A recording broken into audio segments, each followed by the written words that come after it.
Hi, welcome to the last part, to the epilogue of the series on history and theory of international law. As you can hear, I decided to do this last part in English because a number of colleagues asked me, and I suppose this will allow me to engage with a wider range of people. That is also because this epilogue is really important to me. I want to draw some overarching conclusions, some general conclusions on international law that I came across when preparing this course. So I'll try to provide preliminary answers to questions like what is really international law and what is going to be its future. Now, first of all, I'll be quite clear about one thing. International law is a very Eurocentric discipline. In the second part, I would like to investigate whether there is anything in European international law which makes it different from other international legal orders. Now, it is often claimed that European international law is different because it is supposedly autonomous from other social structures. I will investigate whether this is true, in particular, whether international law is autonomous from capitalism. In the third part, I would like to look at the consequences of international law's autonomy. In my opinion, those consequences are rather severe. International law is a highly ambiguous system of thought torn between expansion and equilibrium. And in the concluding part, I would like to take a look into the future of international law. Of course, that will be a little bit speculative. International law, as we know it, is a highly Eurocentric order. I suppose that this map by Martin Waldseemüller from 1507 depicts that very well. Europe is in the center of the world. In the course of the last 200 years or so, that center has shifted across the Atlantic, and the thin continent which appears here on the left side of this map has become the new center of international law. America, actually on this map, the name America is used for the first time for the new continent, and that is also one of the reasons which make this map so special. So the Eurocentrism of contemporary international law is a direct consequence of the European expansion, which has been in the focus of this course. In the course of that expansion, international law as we know it today spread across the entire globe. Of course, European international law, as it began its path in the 16th century with the School of Salamanca, is not the only international legal order that the world has ever seen. Occasionally, I took a look at other international legal orders, for example, Islamic law, with this distinction between the world of Islam and the world of the non-believers. Chinese international law, which puts China in the center of affairs. There's also an Indian international law. And I provided you some examples of autochthonous African international law, as we can derive it from the letters of African leaders of pre-colonial or early colonial times like Henry Quitboy. All these different international legal orders exist. However, they're cut off. The only continuous international legal order is the European international legal order. And that is why any course on international law is prone to become highly Eurocentric. But the question I would like to discuss now in the second part is whether there is any reason that makes European international law special, that makes it different from other international legal orders that we can trace in history. One thing that one reads very often is that international law of the European tradition is an autonomous order, an autonomous normative system. What is meant by that? It means that, different from other international legal orders, European international law might be autonomous from other social systems like religion, like tradition, like the economy, or politics. Let me investigate that step by step. Is international law autonomous from religion? You will read very often that one of the outstanding characteristics of international law of the European tradition is its independence, its relative independence from religion. And that is traced back to processes of secularization characterizing European modernity. That begins already in the Middle Ages with the investiture controversy, which separated the powers of the monarch, of the emperor, from the powers of the pope. And it continues with the Reformation that put an end to Roman Catholicism as the single belief acceptable in Western Europe. And it goes on to the Enlightenment, which is considered another period of secularization, where people liberated themselves and politics and systems of power from any religious underpinnings. International law is said to share that secular character. And exhibit number A in that regard is certainly Grotius' famous Etiam si Deretur. He's basing his theory on the assumption that there was no God. However, there's a lot of post-colonial research in particular that has shown that secularization is generally overemphasized. Christianity remained influential in European thought, at least until the 18th century. And I think I provided a lot of examples of that throughout this course. For example, much of the early modern scholarship on international law came from theologians. Moreover, Christian privileges continued to play a role in international law. Christians, for example, were exempt from slavery until slaves were baptized, of course. Christians may wage just war in order to protect other believers, etc. Divine law can be the basis of legal obligations. And even in the modern age, Christian ideas have been influential on international law. There is a lot of research on the Christian underpinnings of human rights, even though I think that human rights can be based on a whole host of intellectual traditions and are absolutely not only an exclusively Christian idea. For example, Amartya Sen has shown how much that is aligned with ideas that he takes from India. But nevertheless, one cannot deny that there is a strong connection between the Christian idea of human beings as imago Dei, as an image of God, and human rights or fundamental rights.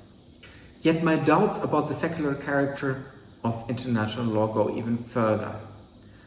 I spoke quite at length about the development of the idea of civilization, which emerges as a secular religion with the Enlightenment and which becomes defining for international law during the long 19th century, and which you even find in documents of the 20th century,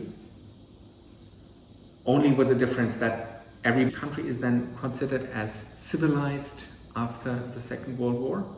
And it returns in a different form at the end of the 20th century in concepts of human rights, of humanitarian intervention, of failed states, etc. I would propose that we understand the idea of civilization as a secular religion, as a quite distinctly European secular religion that provides a unifying bond, ideological bond, so to say, to European states and European thinking at a point in time when religion is relegated to a backseat or is actually discredited through the Enlightenment. And of course, let's not forget that many subalterns had been baptized by then.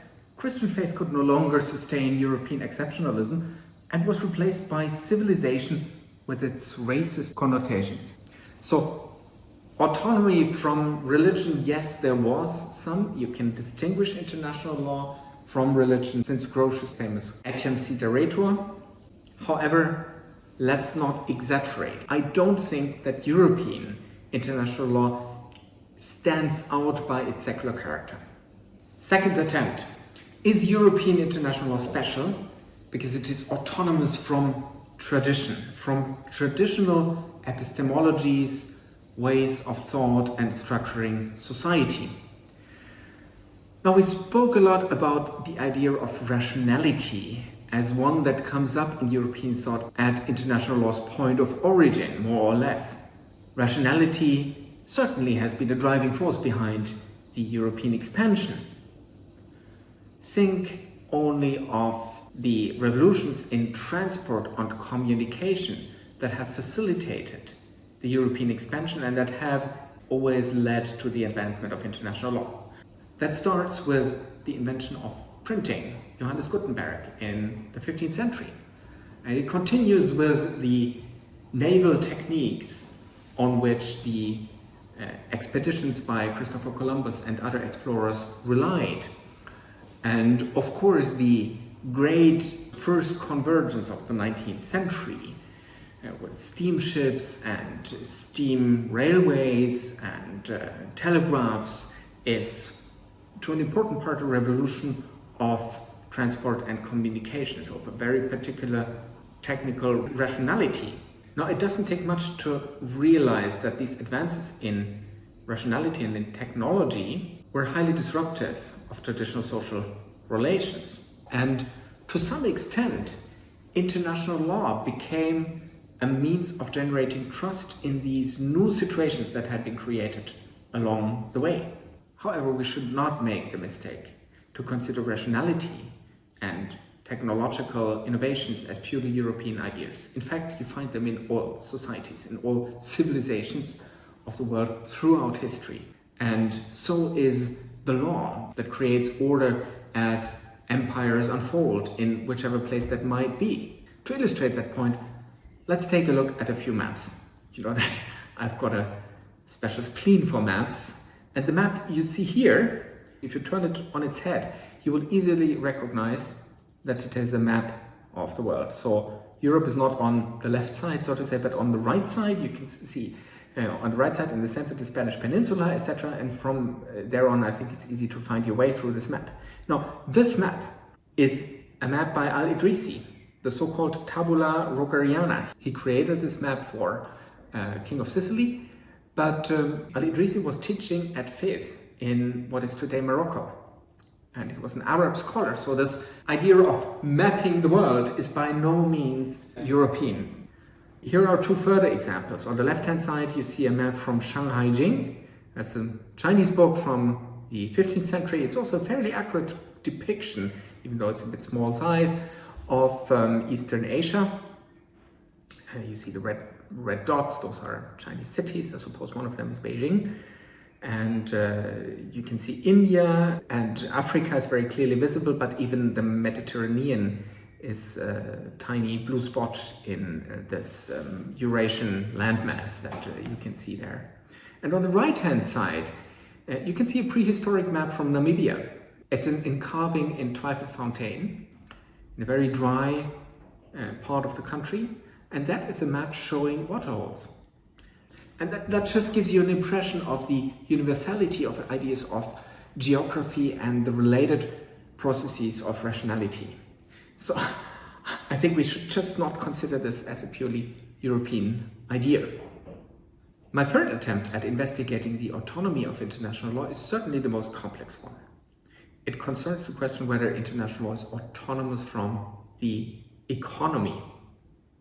Now, there are basically two positions that we can distinguish here. On the one hand, liberals like Weber would say that law, and that includes international law, is an autonomous order that may support capitalism and the capitalist expansion, but ultimately follows its own mode of social reproduction. So Weber explains that lawyers form their own communities, they decide how the law is being applied, they decide about legal education, etc. And that autonomizes them relatively, at least, from economic processes. Weber is taking a position here against Marx. The Marxists and the neo-Marxists would claim that law is ultimately dependent on the economic infrastructure, even though it might at least appear as relatively autonomous. But that relative autonomy of law is only a means to an end, namely a means to the advancement of the economic mode of reproduction of capitalism. So, for example, Pashukanis, the most important Marxist or neo-Marxist international legal scholar, says that law, including international law, emerges from and stabilizes commodity exchanges. So, for example, property relations or also sovereignty relations are commodity exchanges, and the legal order is providing stability to that. So we think it might function independently from deeper processes of economic reproduction, but ultimately it doesn't.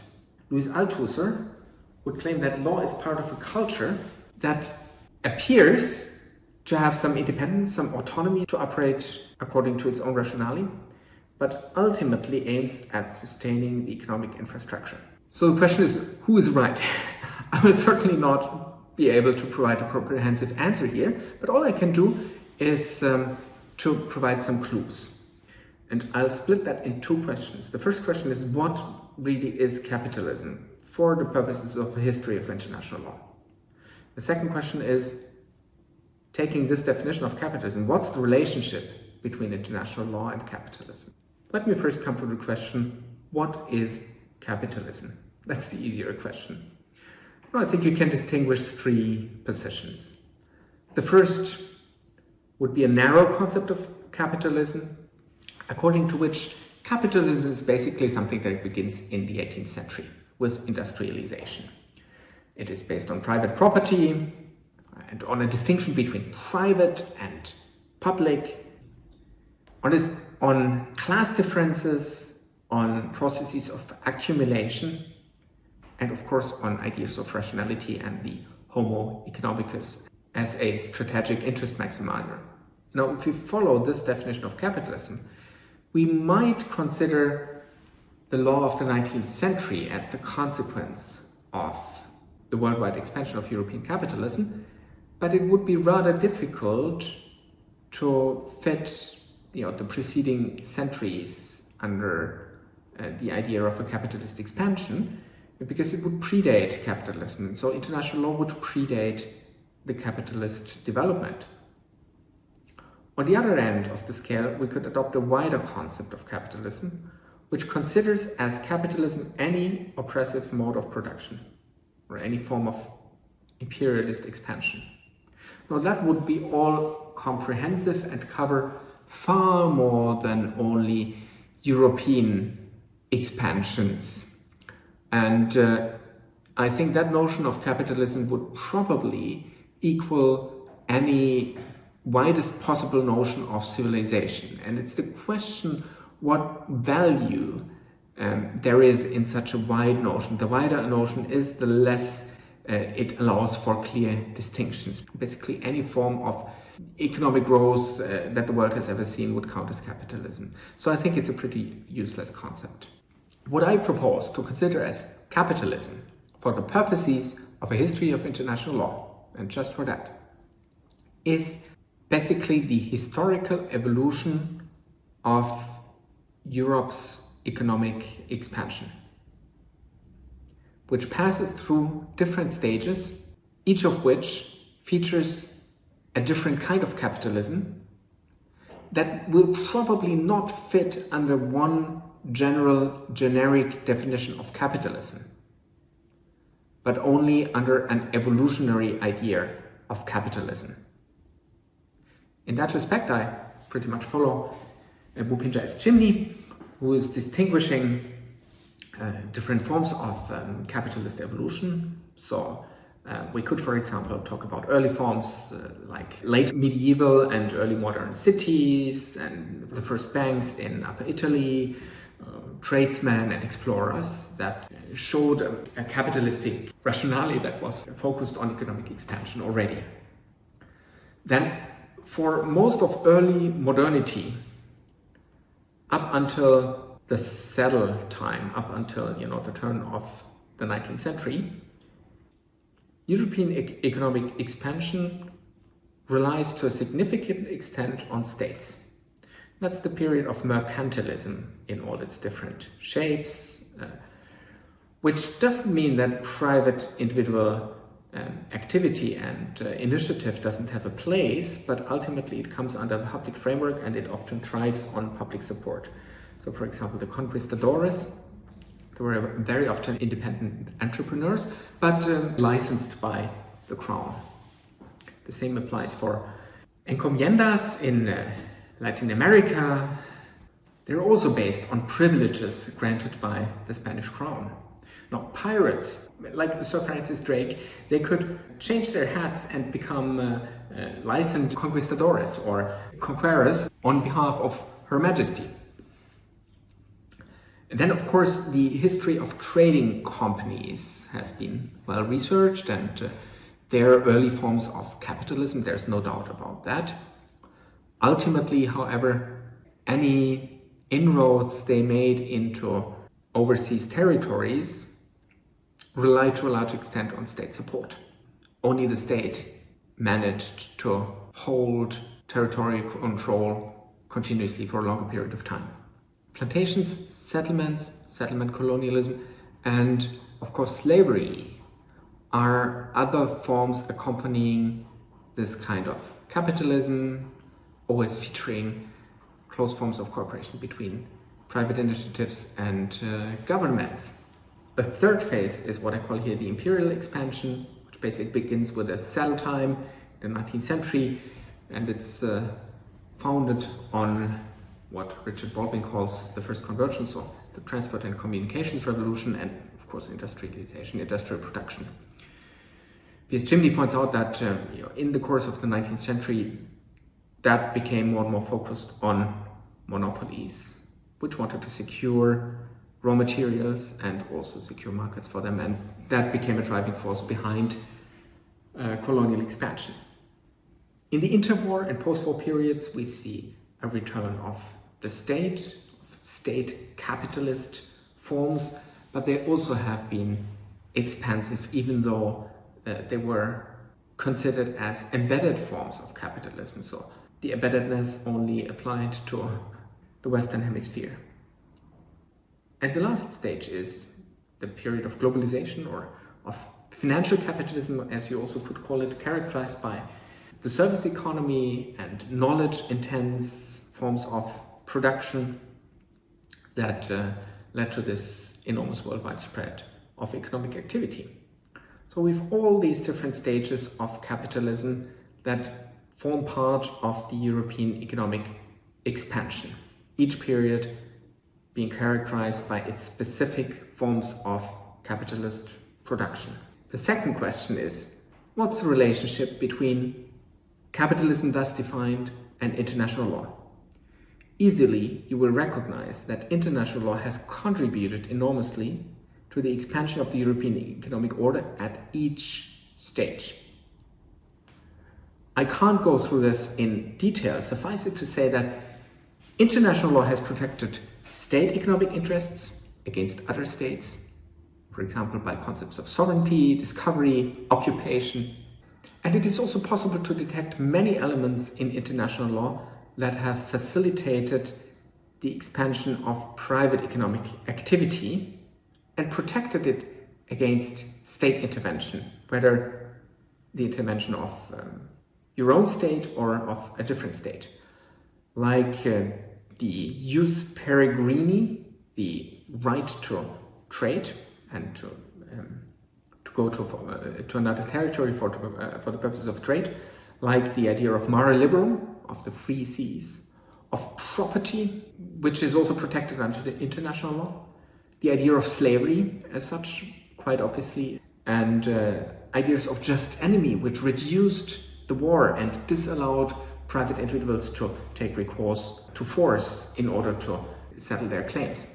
But the question is whether that makes international law a pure instrumentality of capitalism. So is that all what is to international law? Can we explain the entirety of international law since the 14th century basically by the European economic evolution and economic expansion, of which international law has been greatly supportive and I would even say complicit?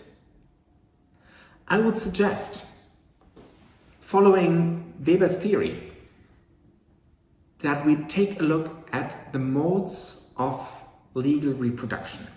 That recalls this image, the picture from a meeting of the Institut du Droit International in the 1950s. The period when international lawyers formed this close-knit community, the so-called invisible college of international law. And that makes me doubt whether the mode of reproduction of international law is such that we can consider it as a mere capitalist instrumentality. Now, the reproduction of international law is very often, in most periods, in the hands of particular communities of practice. I'm borrowing that term from a recent paper by Armin von Bogdandi and René Uruenya. They are the carriers of international legal autonomy. Who are they? Well, it depends on the period you look at. In the early 16th century, we're talking here about priests, about the school of Salamanca, which forms an intra-Spanish opposition to the government and to those in favor of unfettered conquest. In the later 16th to 18th century, it's the philosophers who are the community of practice, the relevant community of practice for the production of international law. That starts with Grotius, it goes on with Pufendorf and Wolff and eventually Vattel. And their main focus are different European rivalries. So it's again a community of practice that has to do with the accommodation of a conflict. The same applies for diplomats, who become more and more important, especially in the 18th century, as is evidenced by all these collections of diplomatic correspondence, which then becomes this own positivist school of international law.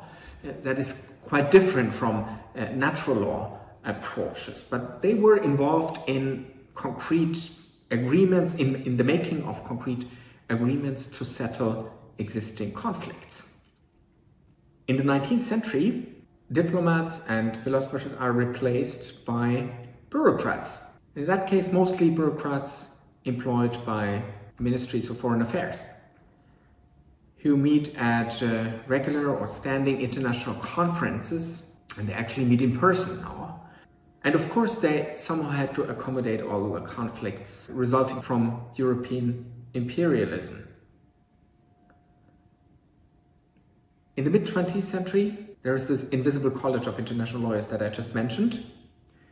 And I think that in the late 20th and early 21st century, we've got a plurality of communities of practice. They might be subject-specific, so you've got environmental lawyers, you've got human rights lawyers, you've got international economic lawyers, but they might also distinguish themselves by their general orientation. So you've got the NGOs who are opposed to governments very often, who are opposed to, industry associations, etc. So again, we've got charged with handling a number of severe conflicts.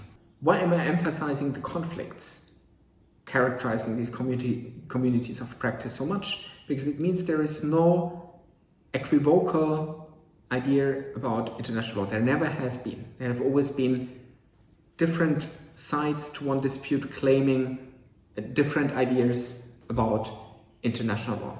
And that is one of the reasons why I doubt that international law as such, if we look at its mode of reproduction, is purely in the service of capital. Even though the relation between international law and capitalism is undeniable. But if you look at all these essential contestations that have been carried out basically for centuries, it is not difficult to see that they very often follow a different rationale. And that's the rationale of the conflict between the international and the domestic, between unity and diversity. And this brings me to the fourth and last point, why I think that international law might be an autonomous discipline, international law as it emerged in the European evolution.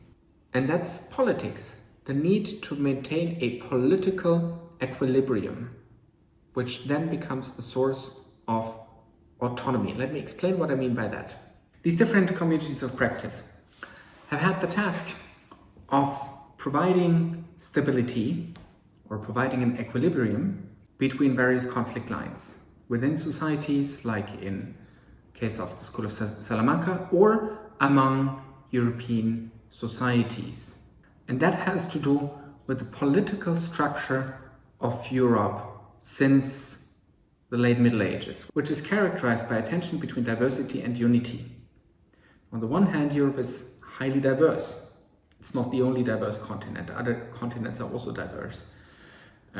There are certainly economic grounds why that diversity survived. It's a reason for competition and probably a factor that has advanced innovation and also the European expansion.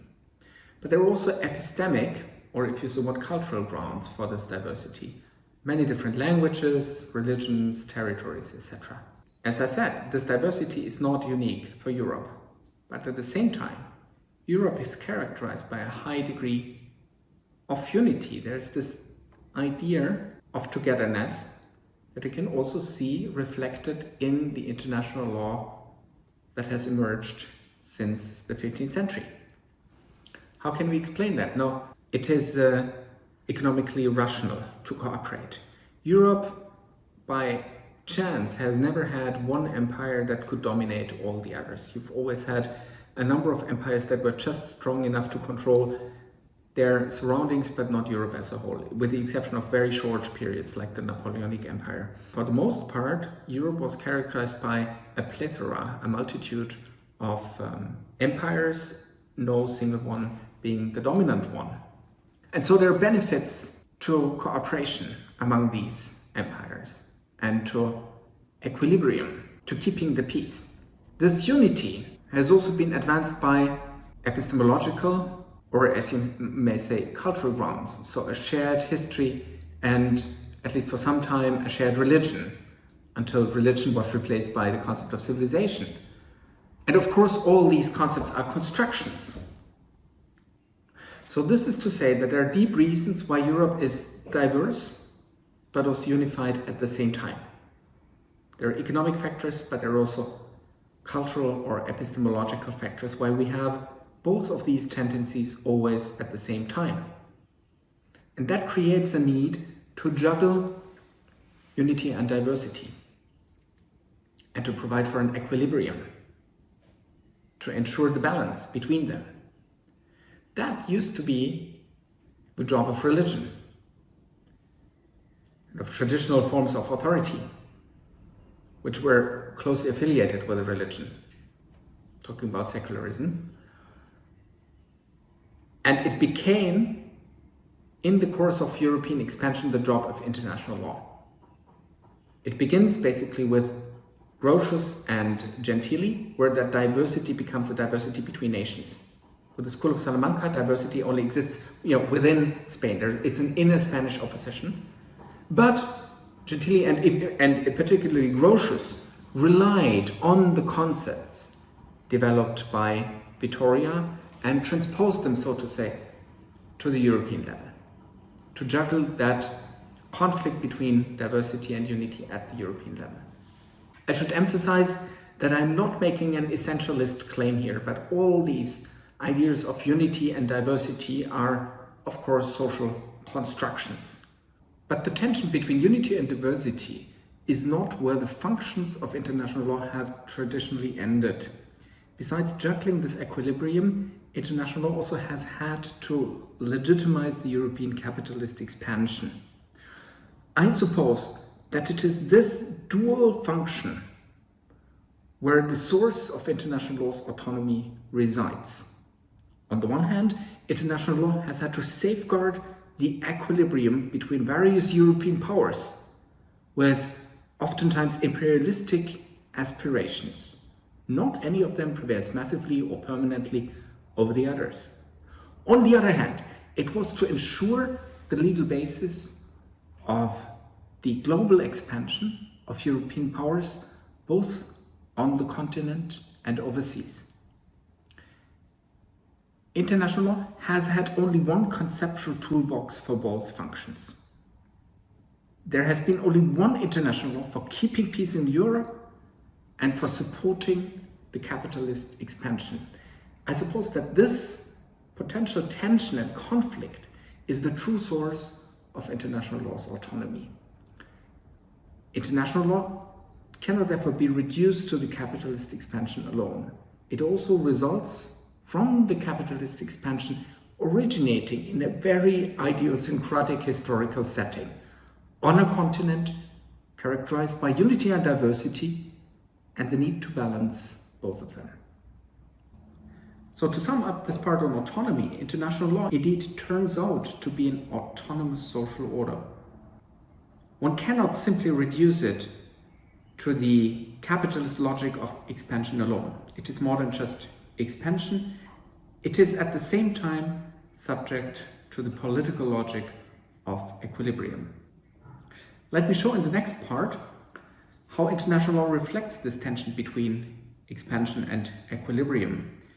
I think this tension has deeply ingrained many of the concepts of international law, which makes them highly ambiguous.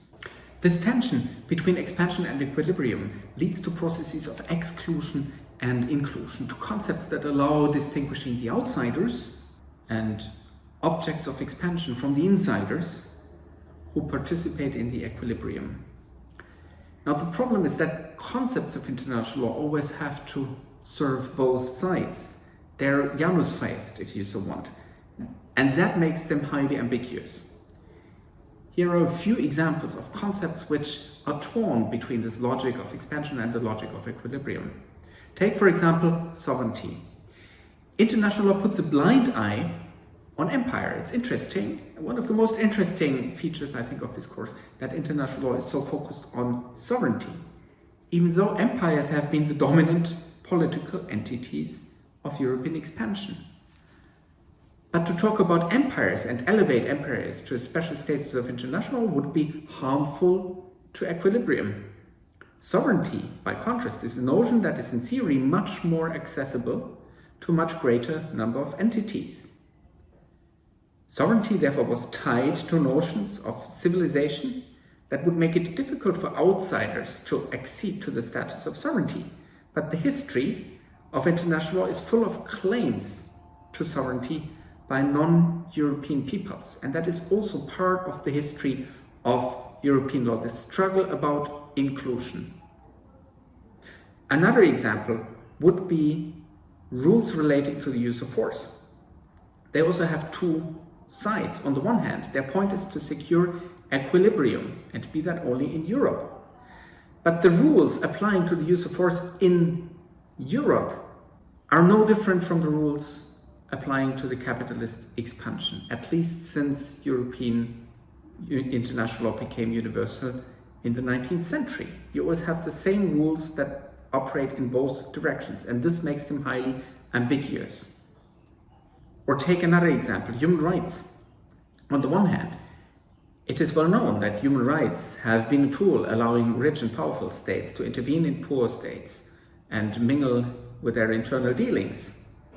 On the other hand, human rights have been used by newly independent states as a foundation for their claims to independence. So again, you have both sides, intervention and independence here.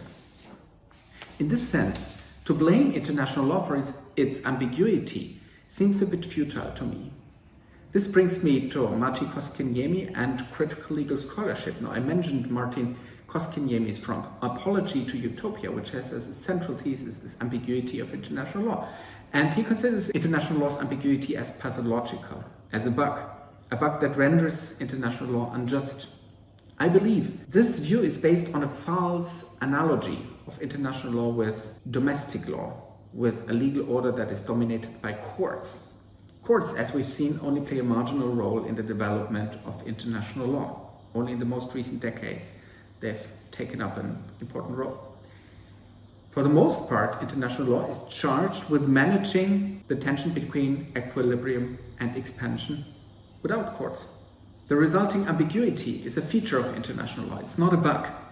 And it is upon us and our moral or political choices to opt for expansion or equilibrium, to decide which side we're on. That challenge stands irrespective of the fact that in the past, the outcome of actual conflicts has more often than not favored expansion over equilibrium. That we've seen the oppressive potential of international law much more often than its liberating, emancipatory side. I'm not excusing international law for any of this. This represents the materialization of a risk that is built into international law. But that doesn't mean that another international law wouldn't be possible and that it wouldn't be worthwhile fighting for it. In that sense, international law's ambiguity, its inherent tension between expansion and equilibrium, merely reflects modernity's predicament, the paradoxical state of modernity. You might remember that I've shown in one of the previous videos how modernity is characterized by this irremediable tension between the individual and the community, between subjectivism and differentiation, between the self and the other, between hope and despair. And it's hard to say that one side of this conflict is more characteristic of modernity than the other. Accusing international law's ambiguity therefore amounts to nothing but indicting modernity for what it is. But we cannot escape modernity. I therefore deem it more useful to work for concrete social progress, in full awareness of the risks of relying on international law in that struggle, of international law's oppressive side. But I find that more productive than throwing out the baby with the bathwater. That brings me to my outlook, which, as I said, is a little bit speculative. So what can we expect from international law in the future based on the logic of expansion and equilibrium that I revealed for the past, or I hope to have revealed for the past? Much of the fate of international law will depend on the US-China constellation, or the relationship between the United States and China. That's why my map also puts China and the US actually in the center, or China in the center and the Pacific, not the Atlantic. Many people have compared that to the Cold War. Other scholars and observers say that this Cold War analogy doesn't really hold because we don't have so much of an ideological confrontation. That leads me to ask whether the Cold War was really characterized by an ideological confrontation, because we saw that common interest in welfare. And we also saw that international law never formed as closely and as uniformly a community of scholars as during the Cold War, surprisingly. So let's not forget about that. But leaving all these debates about Cold War analogies apart, one thing is clearly different from the mid-20th century, and that's the dimension of global problems, which create an enormous degree of interdependence. So it's not just the atomic bomb that creates interdependence, it's climate change and demographics and migration, which are worldwide phenomena that any ideological confrontation could hardly stop. And related issues that come with both of these trends, like health pandemics, like food security, like water or energy, all of which require a lot of cooperation and all of which can give rise to severe conflicts. And let's not forget about financial stability, which backs up all of these other fields and is a necessary requirement or might be endangered by crisis in whichever respect. So there is an enormous degree of interdependence. For that reason, I'm rather confident that international law will survive the end of the United States' domination as the only worldwide superpower. But the question is, how will international law survive? How will it look like? While at the same time there is this looming confrontation between the United States and China and their affiliates, and maybe a few others that form separate groups. I suppose that the need for international cooperation will lead to a kind of international law that is less universal and more issue-specific than in the past. So we will probably see little cooperation on high politics, like on questions of war and peace, or that means in our times on cybersecurity, as bad as that might be. But we will see a lot more cooperation on burning issues like climate, demographics, food, water, energy, etc., which are all redistributive issues. And that might be a major difference to the past, that we will have cooperation on redistributive issues. This cooperation will take place in multiple fora. For example, issue-specific fora like the institutions created by the Paris Agreement or the G20 for financial issues. Some of them might be ad hoc, like the initiatives to allow for a fairer redistribution of vaccines. Universal fora, by contrast, will be characterized by battles for control, as we've seen them in the WHO and as some of them have been ongoing in other UN organizations. For that reason, one might have bloc-specific organizations that are framed by greater, you could say, ideological coherence, like the OECD. But as Tom Ginsburg has investigated in a wonderful Agile article, there are also forms of cooperation among authoritarian regimes. Other fora that are characteristic of the trend towards constitutionalization of the 1990s, they risk marginalization, or at least they risk to remain frozen in time, like, for example, the WTO or the International Criminal Court. Whether you see merit in these institutions or not, I would probably not place a huge bet on their future. So this might mean that the US-China constellation would lead to a new kind of equilibrium, not an equilibrium among European nations, but among the US and China, an equilibrium based on international law and based on state sovereignty, as we've seen it in the past, an equilibrium characterized by a plurality of regimes and related communities of practice, some of them universal, others regional, others issue-specific. Those communities are very often redistributive in character, and to operate, it is necessary for them to let out some of the air of conflict. And if you talk about redistributive issues, a good way of depoliticizing them is to agree on targets and to be numerical and to agree on outcomes rather than on specific legal principles. Examples for that are the Sustainable Development Goals, which I think are greatly important for the future of international law, or the recent attempt to establish a global minimum tax. We don't know yet what is coming out of that. By contrast, the primary instrument for depoliticization of the globalization period was law and adjudication, and I suppose that this will be too conflictual for those redistributive questions that I see in the focus of international law. I'd even go as far as to say that international law will change from a means of depoliticization to a means of politicization.